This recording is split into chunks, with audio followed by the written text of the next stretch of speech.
Today we will be discussing TMDLs, which is the acronym for Total Maximum Daily Loads. In this presentation, I hope to briefly summarize what a TMDL is, TMDL development, and the implementation of TMDLs.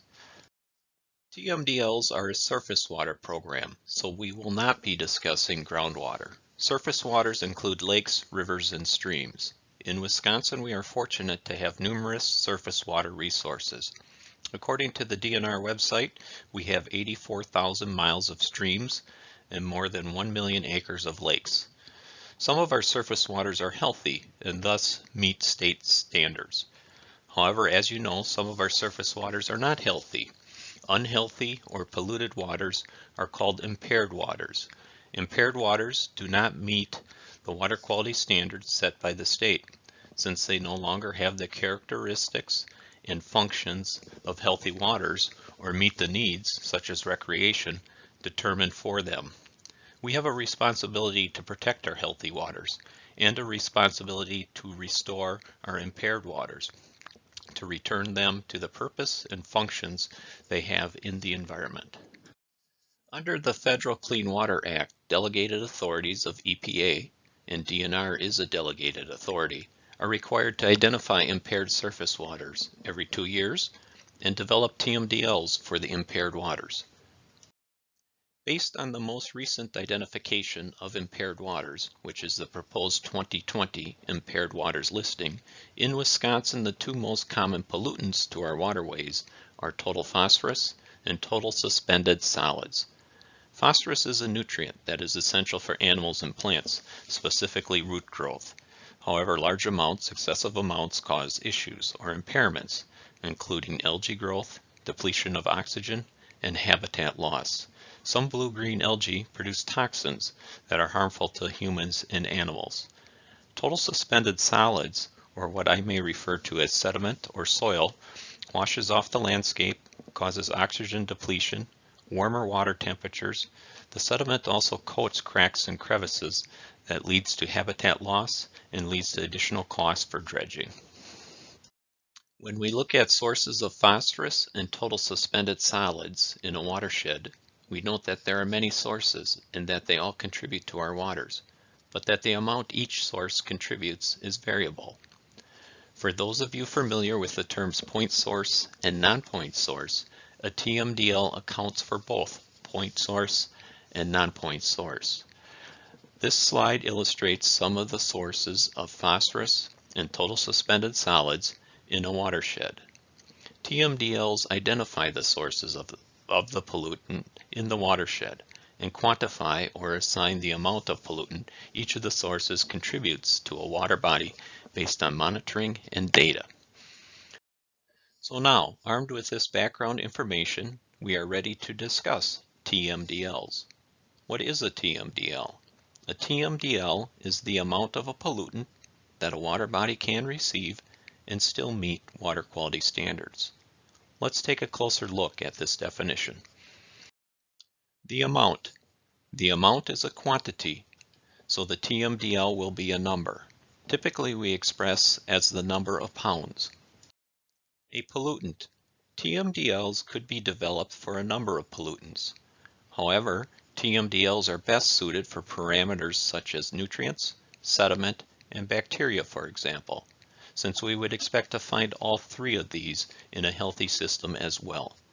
TMDLs are not developed for toxins or other pollutants that do not belong in the environment in any amount. As we mentioned earlier, phosphorus is an essential nutrient, but in excess amounts causes unhealthy waters and health risk, and the same with total suspended solids. Water body. TMDLs are developed for impaired surface waters. Surface waters include lakes, rivers, and streams. Can receive. Surface waters receive pollutants daily through two main methods, discharges and runoff. Industrial and municipal dischargers contribute pollutants through pipe discharges. These pipes discharge directly to waters. Runoff from urban and rural areas contribute or make up the other main large contributor. Relatively minor amounts also come from groundwater, atmospheric deposition, and internal load, which is the recycling of nutrients in a water body, but is not technically a delivery mechanism. Water quality standards. As mentioned earlier, waters that do not meet water quality standards are impaired. The water quality standards are set by the state based on scientific research for each type of water body. Lakes act differently amongst themselves, and lakes act differently or have different characteristics and functions than streams and rivers.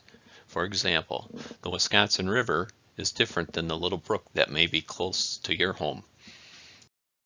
So once again, the TMDL is the amount of a pollutant that a water body can receive and still meet water quality standards.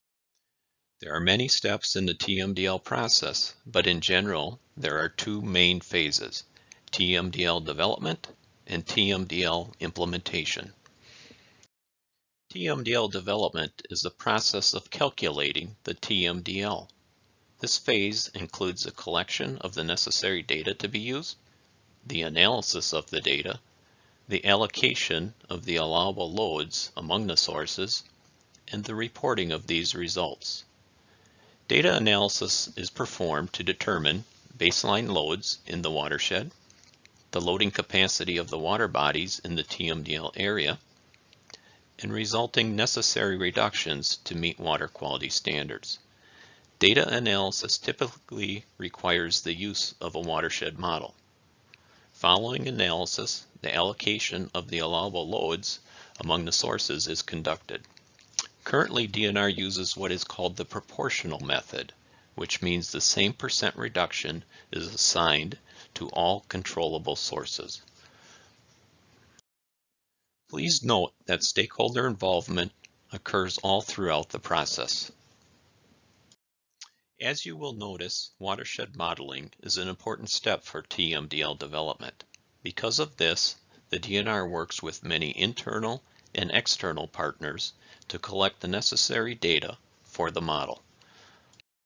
Data used in the TMDL analysis includes climate data, water quality samples, flow measurements, land use, land cover, soil types, topography or relief, land management such as agriculture and urban runoff, and the monthly discharge records from the dischargers facilities. DNR works with the counties in the TMDL area to obtain the most representative agricultural data. County land and water conservation departments are essential for providing us, the DNR, with the agricultural land use and agricultural management data. The agricultural data collected from counties includes such information as land use, crop types, crop rotations, types of tillage occurring in the watershed, and manure and fertilizer amounts and usage. The agricultural information is supplemented by GIS data and CAFO data housed in-house. Once a TMDL has been developed and subsequently approved by the EPA, a TMDL can be implemented. There is not a specific TMDL implementation program. TMDLs are implemented by using existing programs and policies at the time of implementation. Dischargers will receive their new TMDL mass limits in their permits. For many of these dischargers, that may mean upgrading their wastewater treatment facility in order to meet the TMDL effluent limits, but they will have other options as well. For urban stormwater runoff, municipalities that have an MS4 permit will be required to meet the TMDL reductions in their permit. Both dischargers and MS4s will be allowed time to plan and implement their chosen option to meet the TMDL. For agricultural implementation, the TMDL provides targets for phosphorus reductions and sediment reductions in each of the subbasins. Achieving these targets will, in most cases, require additional and multiple best management practices and new conservation practices to be installed and maintained on the landscape for both CAFOs and non-CAFOs. County land and water conservation departments play a key role and are in fact the state's primary delivery mechanism of conservation in TMDL implementation for agriculture. In the end, achieving water quality in our surface water resources will provide improved public health, improved recreational opportunities, and improved economy and tourism. We are all dependent upon the water.